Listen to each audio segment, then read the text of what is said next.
Hey everyone, it's Will from Garage Built Athlete. Welcome back to the channel. Today I'll be taking a closer look at the Metcon 8s. I managed to get these trainers for less than £15. So the story of that is in an earlier video. Go back and check it out if you're interested. It's a great one to watch if you're looking to get some high-end CrossFit training gear for not a lot of money.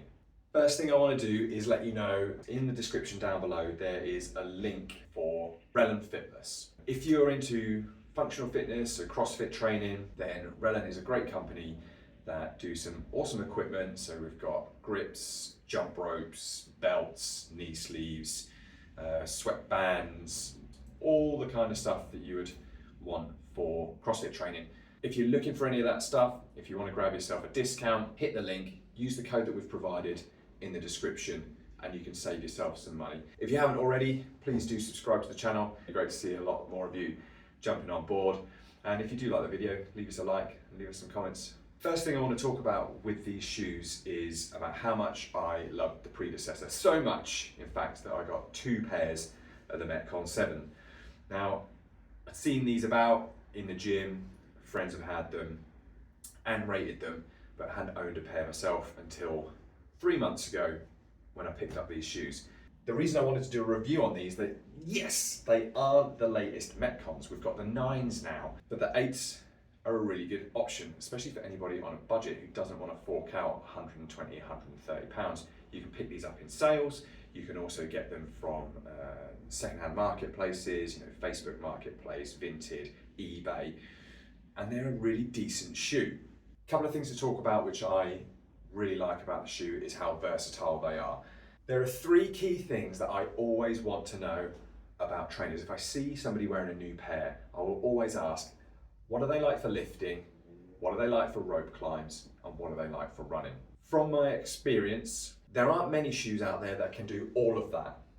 Because for lifting, we want a nice stable base, a nice solid heel, much like a lifting shoe for Olympic weightlifting does have. They are predominantly, in my opinion, a lifting shoe due to the hyperlift and the hard heel. So they make them really good for things like your Olympic lifts.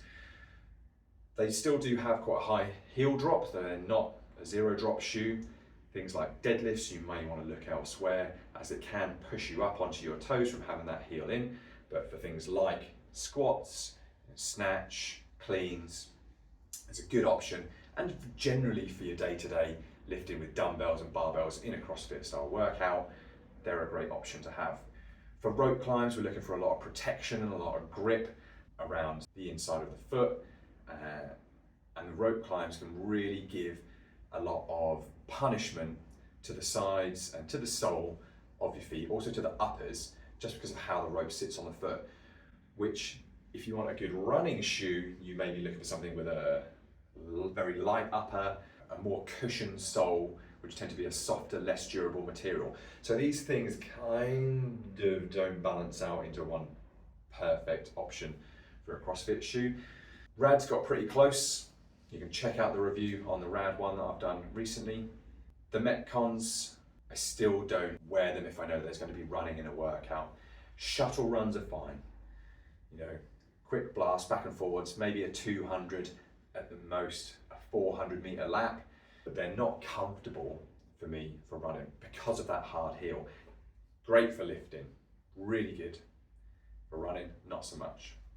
As it lends itself to the lifting side of things, with the strength of the heel and the sole and the stability there, it also lends itself quite well to rope climbs. My previous pair of Metcon 7s, which I wore for a whole year, they eventually gave out. They succumbed to the rope burn. Now I'll show you the areas where I had some issues. Just on the guard here,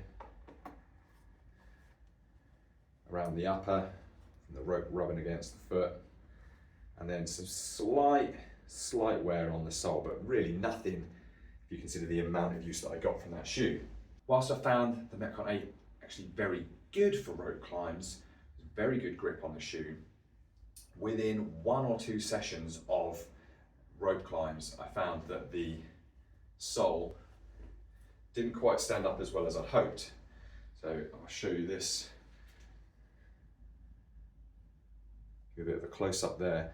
The rope is actually ripped through this part of the sole and into the rubber. Maybe I was unlucky, but in my experience, I've got 2 pairs of Metcon 7s, which I've used multiple times for rope climbs. They haven't done that. They did it on the 8. That's all I know. Another factor which I take into account is the weights. See, within CrossFit, doing a lot of gymnastic movements, we're running, we're jumping, we're swinging off bars. That becomes easier if you are moving less weight through the air. So I like to compare the weights of all the shoes that I own. So here's my current collection and their weights. The Metcon 8 is lighter than the 7. The Metcon 7 is weighing in at 393 grams per shoe. That's a size 11, mind, that's the size I take. The 8's 382 grams per shoe. So 11 grams off, that's, may not be noticeable, but the lighter the better. We're moving less weight through the air. Where I think they may have saved this weight is with the lace lock. The lace lock is a great idea. The strike movement, I've got a fold under tab that you can push your laces under. Again, if you haven't checked out that review, go have a look. I've got a review section on the YouTube channel. Every pair that I've owned, I've reviewed. The Metcon 8s have still got the lace lock, which do offer a bit of protection from your laces coming undone. So things like double unders. I still double knot, but I'll also lock the laces in using the lace lock. Where they've saved a bit of weight and probably a bit of money on this version of the Metcon is they've taken away the Velcro pad towards the bottom of the tongue, where you're able to secure the lace lock whilst you are tying your laces. The 8 doesn't have that.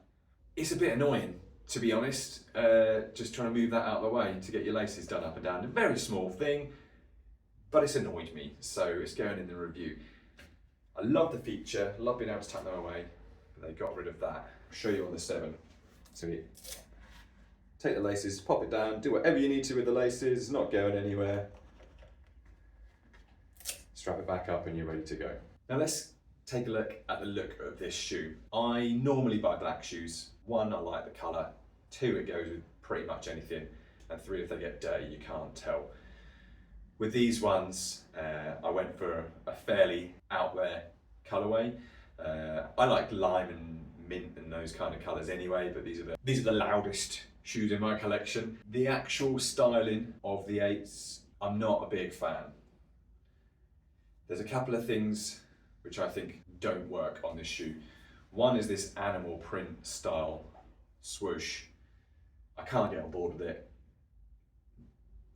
And the other is this half and half mesh grid. It looks like something's gone wrong out of Tron for me.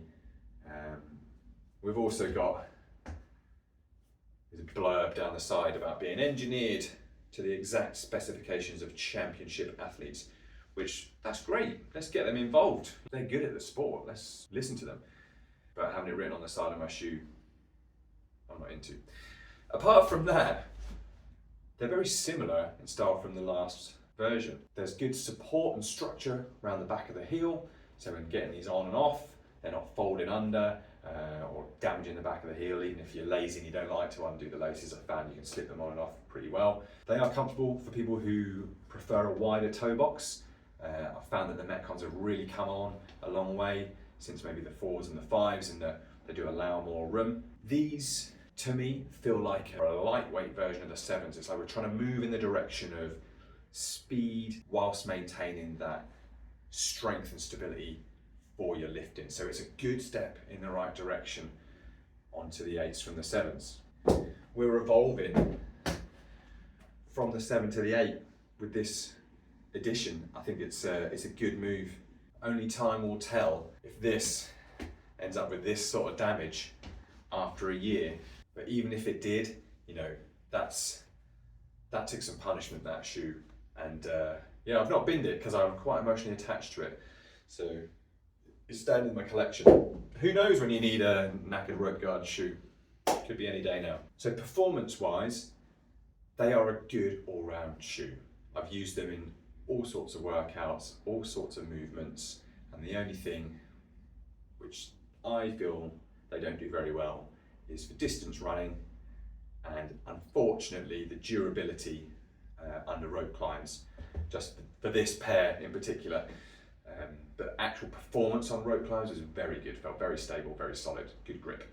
So if you're looking to get yourself a new pair or replace a pair, or even just step into the Metcon world, maybe you're a Nano fan and you're curious about Metcons, then these are a great option. I do stick by my words in that if I didn't know what a workout was going to be, I would take my Metcons because they're such a good all-round shoe. Why that over the Rads? Because I would maybe shed a little tear if I turned up and there was countless rope climbs in a workout and my Rads just got trashed. They are fantastic at rope climbs, but I don't want to wreck them because they look so good. So these are like the workhorse, and maybe the Rads are the show pony. But yeah, a great option to have in your kit bag. Again, if you can pick them up in a sale, if you can get them on a marketplace, even better. And that was really one of the reasons why I wanted to do a review on the 8s, is that whilst they aren't the latest model, money can be tight, and why spend more than you need to? You know, that's quite a quick review in summary of the Metcon 8s. If you have any specific questions about them, please drop them down in the comments below. We'll read and reply to all the comments that we get. If you're new to the channel, do get involved, get subscribed, give us a like. Check us out on Instagram and Facebook as well, Garage Built Athlete. And if you made it this far, thanks for watching, and see ya!